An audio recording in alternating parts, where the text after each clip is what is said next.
Good afternoon, everybody. Phil Simons with Columbia Grain here with your post USDA February supply and demand report recap.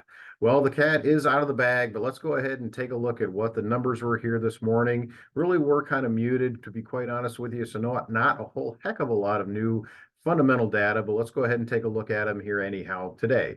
Let's go ahead and share my screen with you, and you are going to navigate to our favorite website, columbiagrain.com. And again, over in the upper right-hand section, if we navigate to the Producer Solutions tab, that'll take us over to the Producer Solutions link. Again, right in the middle of the page here, we're going to look at the latest market news. We're going to see the February USDA WASDE report, and WASDE is World Agriculture Supply and Demand Estimates. So let's go ahead and take a look at this. These are the kind of the abbreviated numbers that we had here today. You can see that the February numbers are going to be over on the left-hand column. We're going to take a look at what the U.S. ending stocks for the 23-24 crop came out at here today. You can see at the top we have corn coming in just over 2.1 billion bushels. And when we take a look at how that stacks up to last month, we can see that that was actually a net 0% change from where we were last month. Average estimates did have it coming in a little bit lower than that, but we did see them coming in just at 2.17 billion bushels here today. On soybeans, that's really where the bigger surprise came, quite honestly, or if any surprise came in the soybean numbers for the U.S. ending stocks. We can see that the numbers came in for February at 315 million bushels, and that was up 13% from the numbers that we had last month. And again, when we look at where the average estimate had it coming in at 284 million bushels for the potential ending stocks, we can see that that was where the little bit of a surprise did come in with today's numbers. When we look at the all wheat numbers, we see that came in at 658 million, which was up about 2% from last month and up just slightly from the overall average estimate, which had it coming in at 248 million. When we look at the overall world production for 23-24, we're really primarily looking at Brazil and Argentina. For Brazil, their corn number was actually down 2% from last month for their potential production. And in soybeans, we were down about 1%, coming in at 156 million metric tons down there. And in Argentina, for corn and soybeans, it was actually a net zero change from last month. So really nothing fundamentally new to look at in that regard. When we do look at the world ending stocks for 23-24, we do have corn coming in at 322 million metric tons, which again was down about 1% from last month. And on the exact opposite side of that, you have soybeans coming in up 1% from last month, which is at 116 million metric tons.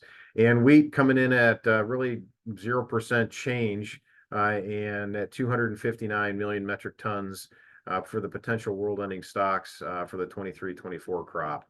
When we look at the U.S. balance sheets, we can start taking a look at corn. And ultimately, the change did come to food, the seed, and the industrial usage here. So you can see that that was actually changed by 10 million bushels, which had the usage down by 10 million, which increased the carryout by 10 million. So really, that was the only change that we saw in the U.S. balance sheet for corn.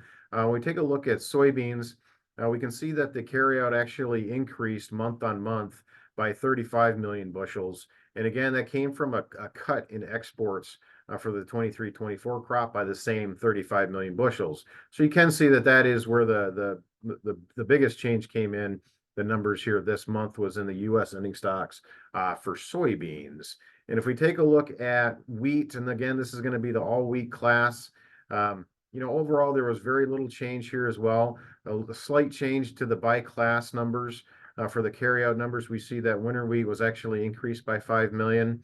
Spring wheat was left unchanged for the carryout numbers. And for soft red, winter wheat, we see it coming in at an increase of 4 million bushels. And white wheat, we had a 1 million bushel increase for our ending stocks there as well, resulting in an overall increase of 10 million bushels for ending stocks for the U.S. Winter all wheat class anyhow. So again, really just wanting to show what the numbers were here today. The volatility in the market definitely is continuing. When we look at see what the price action has been really over the last, this entire calendar year so far, and we're only about a month and a quarter into it.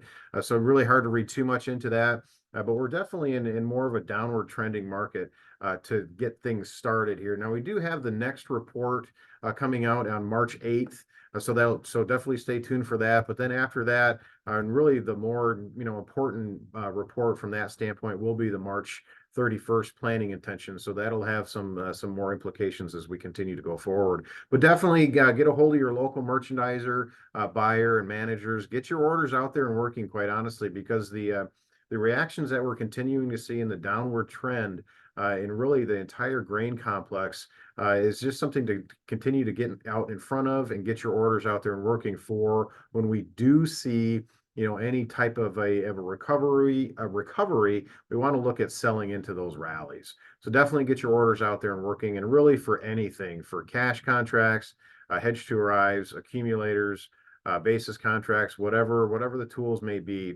So definitely get a hold of your local merchandisers and buyers out there to get those orders out there and working. Other than that, we're going to go ahead and wrap everything up. Tomorrow's Friday, so have everybody, I hope you all have a great weekend. And remember, if you can drink it, don't trade it. Have a great weekend, everybody. We'll talk with you next week.